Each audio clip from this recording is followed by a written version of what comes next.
నమస్కారం. శుభదినం కార్యక్రమానికి స్వాగతం. మేషరాశి నుంచి మీనరాశి వరకు ద్వాదశ రాశుల వారికి ఈ రోజు ఏ విధంగా ఉంది, నేటి పంచాంగం ఏంటి, నేటి వైశిష్ట్యం ఏంటి వంటి విషయాలు తెలియజేయడానికి మనతో పాటు స్టూడియోలో సిద్ధంగా ఉన్నారు విశ్వవిద్యాలయ అగ్రశ్రేణి తొలి మహిళా జ్యోతిష్య వాస్తు పట్టభద్ర, పంచాంగకర్త, జ్యోతిష్య మహోపాధ్యాయ, జ్యోతిష్య శాస్త్రంలో PhD గోల్డ్ మెడలిస్ట్ అయినటువంటి డాక్టర్ ఈడుపుకంటి పద్మజారాణి గారు.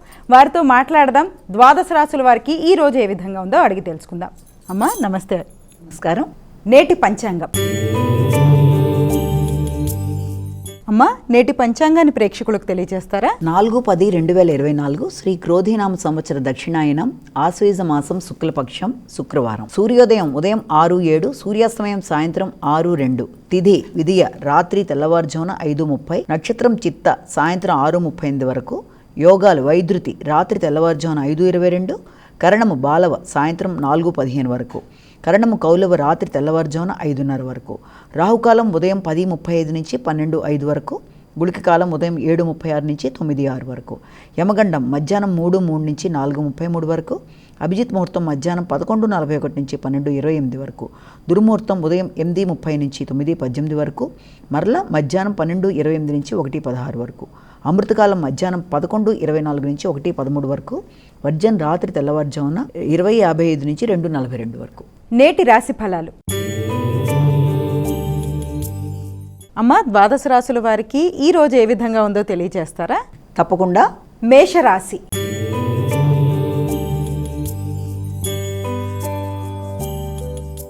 అమ్మ మేషరాశి వారికి ఈ రోజు ఏ విధంగా ఉంది?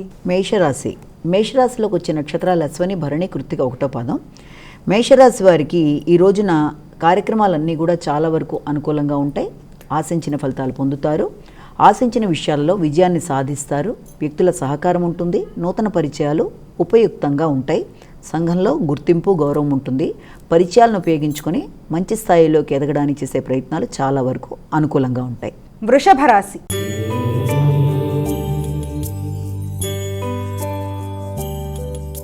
అమ్మ వృషభ రాశి వారికి ఎలా ఉంది ఈరోజు? వృషభ రాశిలోకి వచ్చే నక్షత్రాలు మనకి కృత్తిక మిగిలిన పాదాలు, రోహిణి, అలాగే మృగశిర 2 పాదాలు. ఈ వృషభ రాశి వారికి ఈ రోజున ప్రయత్న కార్యక్రమాలన్నీ కూడా జయాన్ని చూపిస్తాయి. ఇష్టకార్య సిద్ధి, వ్యక్తుల సహకారం, కష్టంతో ఆశించిన ఫలితాలన్నింటినీ శ్రమ మీద పొందడం అనేది జరుగుతుంది. అయినప్పటికీ కూడా మాట్లాడేటప్పుడు వీళ్ళంత జాగ్రత్తలు తీసుకుంటూ ముందుకు వెళ్ళాలి. అలాగే సంఘంలో కొత్త వ్యక్తుల పరిచయాలని ఉపయోగించుకునేటప్పుడు ఎవరన్నా కొత్త వ్యక్తులు తారసపడ్డప్పుడు కానీ ఆచితూచి వ్యవహరిస్తూ ముందుకు వెడితే మంచి ఫలితాలు అనేవి లభిస్తాయి. మిథున రాశి.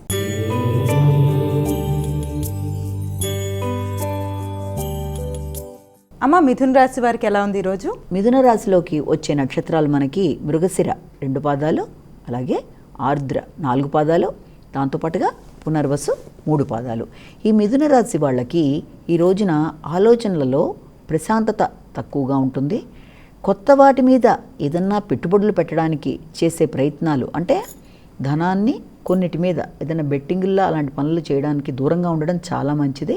అంతేకాకుండా సంతాన సంబంధమైన విషయాలలో కానీ, క్రియేటివిటీకి సంబంధించిన విషయాలలో కానీ నూతన ఆలోచనలు ఏదైనా చేసి, అంటే వాటి డెవలప్మెంట్ కోసం చేసే ఆలోచనలు ఏదైనా చేద్దాం అనుకుంటే అవి కొంతవరకు ముందుకు సాగినా మానసిక ప్రశాంతత విషయంలో మాత్రం కొంత తక్కువగా ఉండడం, ఉపాసనకి సంబంధించిన విషయాలలో అనుకోని ఆటంకాలు మానసిక ఘర్షణను పెంచే అవకాశం ఉన్న రీత్యా వీలైనంతవరకు మానసిక ప్రశాంతతని పెంచుకునే విధంగా ప్రయత్నాలు చేసుకుంటూ ముందుకు వెళ్ళాలి.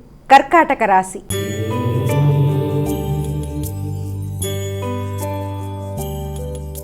అమ్మ కర్కాటక రాశి వారికి ఎలా ఉంది ఈరోజు? కర్కాటక రాశిలోకి వచ్చే నక్షత్రాలు తీసుకున్నట్లయితే పునర్వసు 4వ పాదం, పుష్యమి 4 పాదాలు, అలాగే ఆశ్లేష 4 పాదాలు. ఈ కర్కాటక రాశి వాళ్ళకి ఈ రోజున విద్యా సంబంధమైన విషయాలలో కొంత నిలకడ తక్కువగా ఉంటుంది. అంటే విద్యార్థులు విద్యా సంబంధమైన విషయాలలో నూతన విషయాలు తెలుసుకోవడానికి చేసే ప్రయత్నాలలో చిన్న చిన్న అవరోధాలు ఎదుర్కొనే అవకాశం ఉంది. అంటే డిస్ట్రాక్షన్ కాకుండా మనసుని ప్రశాంతంగా ఉంచుకుంటూ కొత్త విషయాలు నేర్చుకునే విధంగా ముందుకు వెళ్ళినట్లయితే వాళ్ళ ఆలోచనలు అనుకూలంగా ఉంటాయి. అలాగే విద్యకి సంబంధించి గృహంలో వాతావరణం కానీ, లేకపోతే వాహన సంబంధ అంశాలలో కానీ మీరు పెట్టుకున్న ఆలోచనలు మిశ్రమ ఫలితాలు ఇచ్చే అవకాశాలున్న రీత్యా చాలా జాగ్రత్తగా అడుగు వేయవలసిన అవసరం అయితే ఒకటి కనబడుతుంది. సింహరాశి.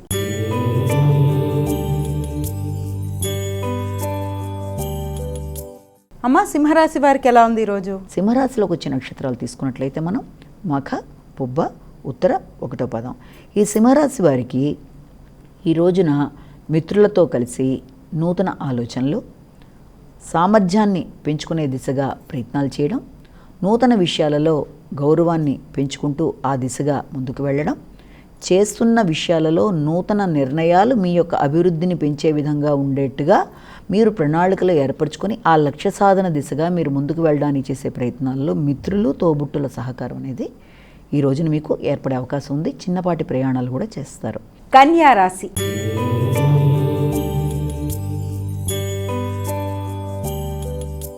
అమ్మ, కన్యారాశి వారికి ఎలా ఉంది ఈరోజు? కన్యారాశి వాళ్ళకి ఈ రోజున నక్షత్రాలు తీసుకున్నట్లయితే మామూలుగా కన్యారాశిలోకి యొక్క ఉత్తర 2, 3, 4, హస్త 1, 2, 3, 4, చిత్త 1, 2 పాదాలు ఇవన్నీ కూడా కన్యారాశిలోకి వస్తాయి. వీళ్ళు ఏ పని చేసినా కూడా ముఖ్యంగా ఆర్థిక సంబంధమైన విషయాలు కానీ మాట్లాడేటప్పుడు కానీ అది వీలైనంత మిశ్రమైన ఫలితాలు ఇవ్వడానికి అవకాశం ఎక్కువగా కనబడుతున్న రీత్యా ఆర్థిక అంశాలలో బంధువులతో మాట్లాడేటప్పుడు కానీ, నిర్ణయాలు తీసుకునేటప్పుడు కానీ, లేకపోతే ఖర్చులకు సంబంధించిన విషయాల్లో కానీ వీళ్ళంత జాగ్రత్తలు తీసుకుంటూ ముందుకు వెళ్ళాలి. ఏదన్నా ఆర్థికమైన అంశాలలో మీరు మీ దగ్గరికి ధనం ఉన్నప్పటికీ కూడా అవి సక్రమమైన రీతిలో ఉపయోగపడే విధంగా మీరు ప్రణాళికలు వేసుకొని ముందుకు వెళ్ళినట్లయితే దానివల్ల నష్టం లేకుండా బయటపడే అవకాశాలు అనేవి ఉంటాయి. తులారాశి.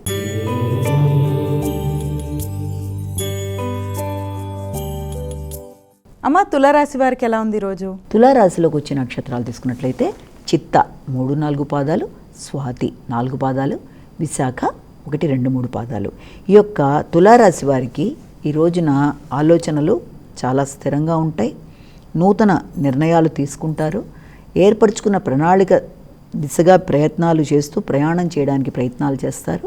సంఘంలో గుర్తింపు, గౌరవం, మర్యాదలు, అలాగే బంధుమిత్రుల కలయిక, ఆశించిన ఫలితాలలో ఆకస్మికమైన వ్యక్తుల సహకారంతో మీరు ఆశించిన విజయాలు చేపట్టడానికి అనుకూలమైన సమయంగా కూడా దీన్ని మనం భావించవచ్చు. అలాగే ఆర్థిక అంశాలు కూడా వీలైనంతవరకు మీకు అనుకూలంగా ఉండే అవకాశాలు కూడా కనబడుతున్నాయి. అయినప్పటికీ ఇంతకుముందు పెట్టిన పెట్టుబడుల విషయాల్లో కానీ లేకపోతే ఏదన్నా గవర్నమెంట్కి సంబంధించిన విషయాల్లో కానీ మీరు కొన్ని జాగ్రత్తలు తీసుకుంటూ ముందుకు వెళ్ళవలసిన ఆవశ్యకత అయితే కనబడుతోంది. వృశ్చిక రాశి.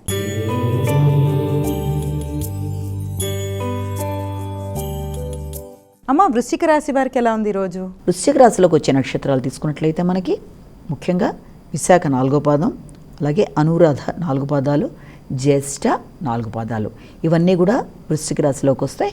వృశ్చిక రాశి వారికి ఆకస్మికమైన ప్రయాణాలకి, అనవసరమైన ఖర్చులకి, ఘర్షణాత్మకమైన వాతావరణానికి, ఆరోగ్యపరమైన విషయాల్లో శ్రద్ధకి అవకాశాలు ఎక్కువగా కనబడుతున్నాయి. అలాగే ఖర్చులు చేసి ముఖ్యంగా దానికి సంబంధించి మీరు ఏదైనా కొత్త ప్రయత్నాలు అంటే ఏంటంటే రుణములు తీర్చడానికి కానీ లేకపోతే మీరు చేస్తున్న ఖర్చుల్లో ఎక్కువ భాగం ఆరోగ్య విషయంలో కానీ రుణములు తీర్చడానికి కానీ అవకాశాలు ఉన్న దృష్ట్యా వీలైనంతవరకు ఆ ఖర్చులని నియంత్రించుకునే విధంగా ఆలోచనలని మీరు సరిచూసుకుంటూ ముందుకు వెళ్ళినట్లయితే అలాంటి సమస్యల్ని అధిగమించగలుగుతారు. ధనస్సు రాశి.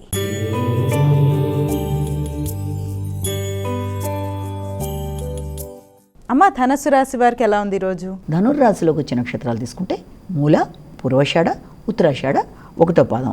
ఈ ధనుర్రాశి వారికి ఈ రోజున చేద్దామనుకున్న కార్యక్రమాలు కానీ చేస్తున్న కార్యక్రమాలు కానీ ఏదైనా సరే విజయాన్ని చూపించే అవకాశాలు బలంగా ఉన్నాయి. ఆకస్మికమైన లాభాలు, ఆకస్మికంగా అందిన ధనాన్ని సక్రమమైన రీతిలో పెట్టుకుంటూ ముందుకు వెళ్ళినట్లయితే అది మీకు ఉపయుక్తంగా ఉంటుంది. అట్లా కాకుండా దాన్ని మీరు తొందరపాటుతనంతో ఇంకో రకంగా ఏదైనా పెట్టుబడుల మీద కానీ లేకపోతే ఎవరికన్నా దాన్ని వడ్డీలకు ఇవ్వడానికి కానీ చేసే ప్రయత్నాల వల్ల కొంత ఇబ్బందులు ఎదుర్కొనే దృష్ట్యా వీలైనంతవరకు వచ్చిన ధనాన్ని చక్కని రీతిలో ఉపయోగించుకునే వైనాన్ని మీరు తెలుసుకుంటూ ముందుకు వెళ్ళినట్లయితే అన్ని విధాలా అనుకూలంగా ఉంటుంది. మిత్రుల, తోబుట్టువుల, చిన్ననాటి స్నేహితుల సహకారంతో ముందుకు వెళ్ళడానికి ఆస్కారం ఉంది. మకర రాశి.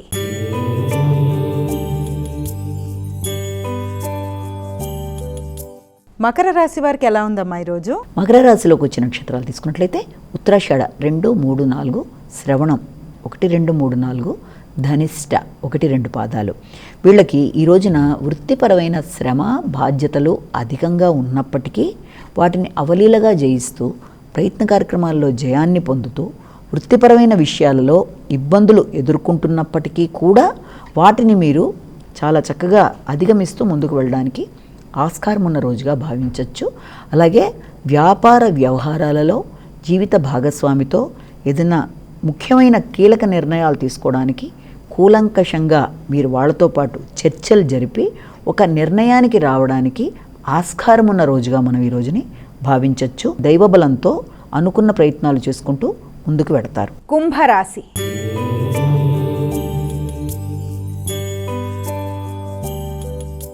అమ్మ, కుంభరాశి వారికి ఎలా ఉంది ఈరోజు? కుంభరాశిలోకి వచ్చే నక్షత్రాలను మనం తీసుకోవాలి. కుంభరాశిలో ప్రధానంగా ఉండే నక్షత్రాలు మనకి ఇక్కడ కుంభరాశిలోకి ఈ యొక్క ధనిష్ట 3, 4, శతభిషం 1, 2, 3, 4, అలాగే పూర్వభద్ర 1, 2, 3 పాదాలు. ఇవన్నీ కూడా కుంభరాశిలోకి వస్తాయి. కుంభరాశి వారికి ముఖ్యంగా పెద్దల ఆశీస్సులు అనేవి అందుతాయి. గురువులతో చర్చించి నిర్ణయాలు తీసుకుంటారు. విద్యాపరమైన విషయాలలో అలాగే సంఘ సేవలో మీకు మంచి కీర్తి ప్రతిష్టలు అనేవి ఏర్పడతాయి. విద్యాపరమైన విషయాలలో విద్యార్థులకి కొంత అననుకూలత ఎదురైనప్పటికీ పెద్దల సహకారంతో సమస్యని పరిష్కరించుకుంటూ వారికి నచ్చిన దిశగా ముందుకు వెళ్ళడానికి కొంత తోడ్పాటు అనేది అందుతుంది. అలాగే ప్రయాణాలు అనేవి చేయడం, ముఖ్యంగా దూర ప్రయాణాల కోసం ఆలోచనలు చేయడానికి ఆస్కారం ఉన్న రోజుగా మనం భావించవచ్చు. మీనరాశి.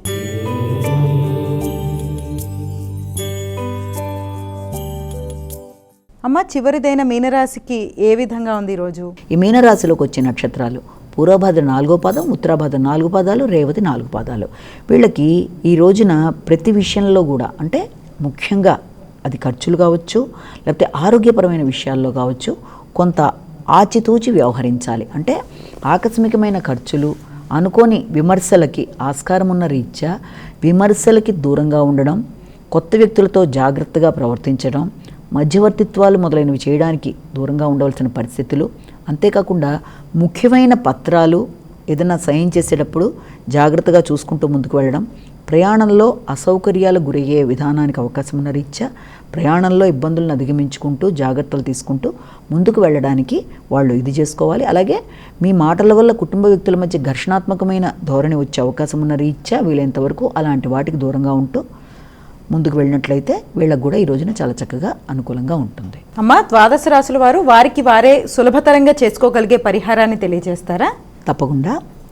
ఈ రోజున అన్ని రాసుల వాళ్ళకి కూడా తమ తమ ఇష్టదైవాన్ని ప్రార్థించుకోవడంతో పాటుగా ముఖ్యంగా వీలైతే అందరూ కూడా అమ్మవారికి సంబంధించింది, అది దుర్గాదేవికి సంబంధించిందైనా చేసుకోవచ్చు, లేకపోతే గాయత్రీదేవికి సంబంధించిన శ్లోకాలు విన్నా మంచిదే, లేకపోతే ఇంకేదన్నా మహాలక్ష్మి అష్టోత్తరాలు ఏదైనా అమ్మవారికి సంబంధించిన శ్లోకాలు విన్నట్లయితే అది చాలా వరకు అనుకూలతలు సిద్ధింపచేయడం, అలాగే సంకల్ప సిద్ధిని పెంచడం మొదలైన వాటికి ఆస్కారం ఉంటుంది. అంతేకాకుండా ముఖ్యంగా ఇది మనం చెప్పేది కామన్గా అంటే ఏంటంటే సామూహికమైన రాశిఫలాలు కాబట్టి కేవలం ఒక వ్యక్తిని ఉద్దేశించి చెప్పటం లేదు కాబట్టి వీలైనంతవరకు అందరూ కూడా తమ తమ జాతకరీత్యా అంటే వాళ్ళకి నడుస్తున్న జన్మ జాతకరీత్యా అంటే వాళ్ళకి నడుస్తున్న దశలు అంతర్దశలు అలాగే వాళ్ళ జన్మకుండలి పుట్టినప్పుడున్న జన్మకుండలి రీత్యా ఎలాంటి దశలు నడుస్తున్నాయో చూసుకుంటూ వాటితో పాటు ఇది అనుసంధానపరుచుకొని ఈ యొక్క రాశిఫలాలను కూడా కలిపి చూసుకోవాలి. కానీ కేవలం రాశిఫలాలు మాత్రమే చూసుకుంటూ తమకే వర్తిస్తుంది అన్న భావనలోకి ఉండకూడదన్న విషయాన్ని ఒకటి ఇక్కడ మనం మాట్లాడుకోవాలి. నేటి వైశిష్ట్యం. అమ్మా, ఈ మనకి దేవీ శరన్నవరాత్రులు వచ్చేసాయి, 2వ రోజులోకి అడుగు పెట్టాము. నేటి వైశిష్ట్యంలో భాగంగా ఈ 2వ రోజు అమ్మవారి అవతారాన్ని అలాగే ఈ యొక్క నైవేద్యాన్ని విశిష్టతను చక్కగా ప్రేక్షకులకు తెలియజేస్తారా? ఈ రోజున అమ్మవారిది 2వ రోజు అవతారం, నవదుర్గలలో 2వ అవతారమైన బ్రహ్మచారిణీ దేవి గురించి ఈ రోజున మనం తెలుసుకుంటాం. అంటే అమ్మవారి నవదుర్గల్లో 2వ అవతారంగా చెప్తాం. అంటే ఇదేంటంటే ఆశ్వీజ శుద్ధ విధి నాడు అమ్మవారిని బ్రహ్మచారిణి ఇదిగా అంటే ఇది అవతారము అలంకరణ 2 వేరువేరుగా ఉంటాయి కాబట్టి అవతారం ఇది. అసలు ఆవిడ పాలక గ్రహంగా బ్రహ్మచారిణి దేవి యొక్క రూపాన్ని ఫస్ట్ మనం చూసుకున్నట్లయితే ఆవిడ చాలా చక్కగా తెల్లని చీర ధరించి చేతిలో కమండలం, జపమాల, అలాగే ఒక రకమైన ఇదిగా నడుచుకుంటూ వెడుతూ, అంటే అసలు బ్రహ్మచారిణి అన్న మాటలో అర్థాన్ని కనుక మనం తీసుకున్నట్లయితే బ్రహ్మ అంటే బ్రహ్మజ్ఞానంతో చరించే దేవి, అంటే వేద విద్యల్ని అభ్యసించే బ్రహ్మచారి అయిన ఒక విద్యార్థిని ఆవిడ. అంటే ఆవిడని కనుక కొలవడం వల్ల సంకల్ప సిద్ధి అనేది లభిస్తుంది. దాంతోపాటు విద్య అనుకూలతలు మొదలైనవి లభిస్తాయి. ఆవిడ సంకల్ప బలానికి చాలా గట్టిగా ఆవిడని చెప్తారు. ఎందుకంటే అసలు బ్రహ్మచారిణి దేవి అంటేనే ఆవిడ ఈశ్వరుడి కోసం విపరీతంగా తపస్సు చేసింది ఆవిడ. అంటే ఆయన్ని తన భర్తగా పొందడానికి ఆవిడ నారదుడు ఇచ్చిన సలహా మేరకు చాలా గట్టిగా కృషి చేసి, హిమవంతుడు మేనకలకి పుత్రికగా పుట్టిన ఆమె ఈశ్వరుణ్ణి పతిగా పొందడానికి అనేక వేల సంవత్సరాలు ఆవిడ తపస్సు చేయడం జరిగింది. ఆ తపస్సు కూడా సాధారణ తపస్సు కాదు, అనేక వేల సంవత్సరాలు. ఆ తపస్సులో ఆవిడ ఏమీ తినకుండా తాగకుండా కేవలం పళ్ళు మాత్రమే తింటూ, కొన్ని సంవత్సరాలు అది కూడా లేకుండా ఆకులు మాత్రమే తింటూ, బిల్వపత్రాలు తింటూ, అలాగా ఆవిడ జీవితం కొన్నాళ్ళకి అది కూడా మానేసి, అందుకే ఆవిడ పేరులో అపర్ణ అనే పేరు కూడా ఆవిడంటారు, ఉమా అనే పేర్లు కూడా ఆవిడంటారనమాట. ఎందుకంటే ఆవిడ అంత డెడికేట్ అయిపోయి, అంత తపశ్శక్తి, ఆవిడని పూజించిన వాళ్ళకి విపరీతమైన తపశ్శక్తి, ఆ డెడికేషన్ అనేవి ఆవిడ ఇస్తుంది అని దాని అర్థం. అంటే దాంతోపాటుగా ఇంకొక విషయం కూడా ఏంటంటే, అమ్మవారు ఎప్పుడూ కూడా ఈవిడ పాలక గ్రహంగా మనం కుజుడిని చెప్తాము. అలాగే ఆవిడ స్వాధిష్టాన చక్రానికి కూడా ఆవిడ ఆధిపత్యంగా ఆవిడని ఇక్కడ మనం చెప్పుకుంటాం. అంటే ఇవి దేనికి వర్తిస్తాయంటే, కుజుడిని తీసుకున్నట్లయితే, కుజగ్రహం అంటే అందరికీ తెలిసిందే, జ్యోతిష రీత్యా చాలా పవర్ఫుల్గా ఏ విషయంలో అయినా ఒక సామర్థ్యం, ఎలాంటి దానికైనా అసలు లొంగని స్వభావం, ఒక మొండితనం, అంతేకాకుండా భూమికి కారకుడైన లేకపోతే సోదరకారకుడైన వివాహాలు అన్నిటి విషయాల్లోనూ ఆయన యొక్క ప్రభావం చాలా అతి బలంగా ఉంటుంది. కాబట్టి అలాంటి పాలగ్రహం ఆయన ఇది. అలాగే ఆవిడ స్వాధిష్టాన చక్రం అంటే ఒక వ్యక్తికి విపరీతమైన తపోబలం, తన ఏదైనా సరే సాధించాలన్న పట్టుదల, సంకల్ప సిద్ధి అన్నీ కూడా అందులో మనకి కనబడతాయి ఆవిడలో. కాబట్టి ఆవిడ ఈ రీత్యా ఇలాగా ఆయన కోసం పూజ చేయడం, ఆయన కోసం అనేక సంవత్సరాలు ఇలాగా బ్రహ్మచారిణిగా ఉండి ఆయన కోసం ఎన్నో జపాలు చేసి, తపస్సు చేసి, ఆకులలమల్ని కూడా వదిలేసి వేల సంవత్సరాలు చేసి శివుడిని దగ్గర నుంచి ఆవిడ యొక్క ఇది పొందడం అనేది జరిగింది. కాబట్టి ఈ రోజున ఆవిడ్ని బ్రహ్మచారిణి రూపంలో కొలుస్తారు. ఈ రోజున అవతారం బ్రహ్మచారిణికి అలంకారం తీసుకున్నట్లయితే మనకి ఈ రోజున ఆవిడ గాయత్రీదేవిగా అలంకరిస్తారు. రెండో అవతారం గాయత్రీదేవిగా మనకి విజయవాడ అక్కడ గాయత్రీదేవి రూపంలో. గాయత్రీదేవిని మనం పూజించటం వల్ల ఏం జరుగుతుంది అంటే, వ్యక్తికి సంకల్ప సిద్ధి, జ్ఞానం, తెలివితేటలు, అన్నిట్లోనూ వృద్ధి మొదలైన వాటికి కారకుడుగా చెప్తాం. అలాగే బ్రహ్మచారిణి దేవతని ఎవరైతే ఖచ్చితంగా ఇది చేస్తారో, మంత్రసిద్ధి, తపస్సిద్ధి, ఒక రకమైన డెడికేషన్, యోగం, అంటే అలాంటి వాటిన్నిటికీ కూడా ఆవిడ కారకురాలు. కాబట్టి మనం ఆ విధంగా ఆవిడని పూజ చేసుకోవడం అనేది జరుగుతుంది. అయితే ఈవిడికి సంబంధించి ఈ యొక్క గాయత్రీదేవికి సంబంధించి మామూలుగా అయితే బ్రహ్మచారిణి దేవికి సంబంధించిన ఈ యొక్క నైవేద్యాన్ని తీసుకున్నట్లయితే పంచదారతో చేసిన నైవేద్యాలు ఆవిడికి పెడతారు మామూలుగా. గాయత్రి అవతారంలో ఆవిడకి కనుక మనం తీసుకున్నట్లయితే ఆవిడకి పెట్టేది ఏంటంటే కొబ్బరన్నం కానీ పాయసాన్నం కానీ నైవేద్యంగా పెడతారు మామూలుగా ఆ అలంకరణలో. అయితే ఈవిడ ఎప్పుడూ కూడా చెరగని ఆత్మవిశ్వాసానికి, సంకల్ప సిద్ధికి, తపశ్శక్తికి, యోగశక్తికి ప్రతీకగా అమ్మవారిని చెప్తారు. కాబట్టి జ్ఞానానికి ప్రతీక ఆవిడని కొలిచిన వాళ్ళకి ఆ రకమైన జ్ఞానం, అలాగే విజ్ఞత, దేనికి చెలించని మనస్తత్వం, అంటే ఎలాంటిదైనా, లేకపోతే ఆవిడ అన్ని సంవత్సరాలు తపస్సు చేయడం అనేది జరగదు. కాబట్టి వారికి సంబంధించిన దేవాలయాలు ఎక్కడున్నాయని కూడా మనం చూసుకున్నట్లయితే, ముఖ్యంగా ఆవిడికి సంబంధించిన దేవాలయం మనకి ఈ యొక్క వారణాసిలోనే అమ్మవారికి సంబంధించిన దేవాలయం ఉండడం జరిగింది. అంటే అది ప్రధానమైన దేవాలయంగా ఆవిడకి ఒకటే ఉంది. అది చెప్తారు బ్రహ్మచారి.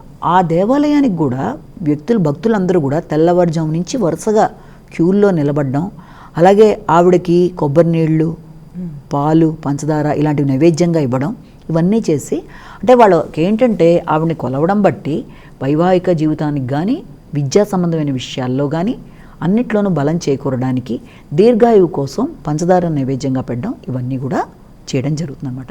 కాబట్టి ఇవాళ ఆవిడ అవతారంలో నవదుర్గలలో రెండవ రూపం బ్రహ్మచారిణి దేవత, ప్లస్ అలంకారంగా మనం గాయత్రి మాతగా మనం ఈ రోజున కొలుస్తాం. బాగుందమ్మా. జ్ఞానానికి ప్రతీక అమ్మవారిని తెలియచేస్తూనే రెండవ రోజు అమ్మవారి విశిష్టతను, అలంకరణ, నైవేద్యాన్ని చాలా చక్కగా తెలియచేశారు. ఇంకొక చిన్నగా మన ఈ శక్తిపీఠం గురించి చిన్నగా తెలియజేస్తారా ప్రేక్షకులకి ఏదైనా?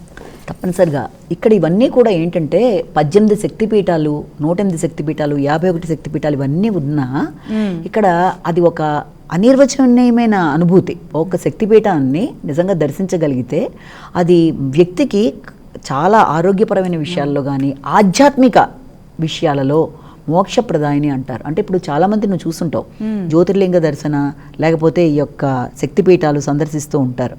ఇదివరకంటే ఇప్పుడు ఇంకా ఎక్కువైంది కూడాను. అంటే దాని గురించిన అవేర్నెస్ అంటారు కదా.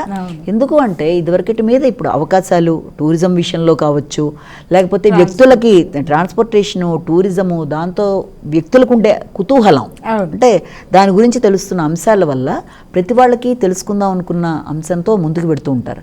మామూలుగా అయితే 18 శక్తిపీఠాల్లో ప్రతి ఒక్కటి దేనికి అదే సాటి. అంటే అమ్మవారి యొక్క శరీరం యొక్క ఖండించినప్పుడు ప్రతి చోట ఒక రకంగా అమ్మవారి శరీరంగాలు పడిన ప్రతి చోట కూడా అది చాలా విశిష్టమైన ప్రదేశంగా రూపుదిద్దుకొని అది ఆ ప్రదేశంలో అమ్మవారు కొలువై ఉన్నారా అన్న భావన వ్యక్తులకి కలిగి అక్కడికి వెళ్ళడం బట్టి ఆధ్యాత్మికతను వీళ్ళు తీసుకోవడం, దానివల్ల వీళ్ళ మానసిక పరిపక్వత అన్ని రకాలుగా కూడా వృద్ధి పొందడానికి ఇది శక్తిపీఠాలు అనేది చాలా చాలా చాలా బెస్ట్ అనమాట. అంటే అందులో ఈ నవరాత్రుల్లో ఈ 9 రోజుల్లో కూడా అమ్మవారికి సంబంధించిన విషయాలలో శక్తిపీఠాల గురించి విన్నా, శక్తిపీఠాలకు సంబంధించిన సమాచారాన్ని చూసినా వెళ్ళగలిగిన కొందరు ఏంటంటే శక్తిపీఠాలు ఉండే ప్రదేశాల్లోనే ఉంటూ ఉంటారు. ఉన్నప్పుడు అక్కడ వెళ్ళగలిగిన అది ఎంత మంచి భావనని కలగజేస్తుందంటే మానసిక అనుభూతిని కొలవడం చాలా కష్టం. ప్రపంచంలో అన్నిటికంటే గాలిని చూడలేం, కానీ మనం దాన్ని పీల్చి ఇది చేసినట్టే ఆధ్యాత్మికత అన్నది ఎవరికి వాళ్ళు ఫీల్ అవ్వాల్సిన ఒక విషయం. అలాంటి ఆధ్యాత్మికతకి పరాకాష్ఠే శక్తిపీఠ సందర్శన. ఈ శక్తిపీఠాల్లో ఎన్ని వీలైతే అన్ని ఎప్పటికైనా లైఫ్లో ఉన్న ఏది చూసినా అది ఒక సంతోషాన్ని, ఒక మెమరబుల్ విషయాన్ని ఇస్తుందనడంలో ఎలాంటి సందేహం లేదు. అలాగే ఎవరెవరికైతే శక్తిపీఠాలు వెళ్ళకపోయినా కనీసం గుడి గోపురాలకు వెళ్ళినా అమ్మవారి వల్ల మంచి బ్లెస్సింగ్స్ అనేవి ఉంటాయి. అందులో ఈ నవరాత్రుల్లో అందరికీ అమ్మవారి కటాక్షం, ముఖ్యంగా గాయత్రి మాత కటాక్షం ఉండాలి. అన్ని విధాల అభివృద్ధిలోకి రావడానికి మనం తప్పకుండా బ్లెస్ చేయాలి. తప్పకుండా జీవితంలో శక్తిపీఠాలన్నీ ఒకసారి సందర్శించాలి. బాగుంది. ఎవరి ఇది బట్టి వాళ్ళ పరిస్థితి, వాళ్ళ యొక్క అవకాశాలు. బాగుందమ్మా, బాగుంది. అలాగే ఈనాటి కార్యక్రమంలో ద్వాదశ రాశుల వారికి కూడా ఈ రోజు ఏ విధంగా ఉన్నాయనే విషయాలు కూడా చాలా చక్కగా తెలియజేశారు. ధన్యవాదాలమ్మా. ఇది ఈనాటి మన శుభదినం కార్యక్రమం. మరో కార్యక్రమంతో మళ్ళీ కలుసుకుందాం. అంతవరకు సెలవు. నమస్కారం.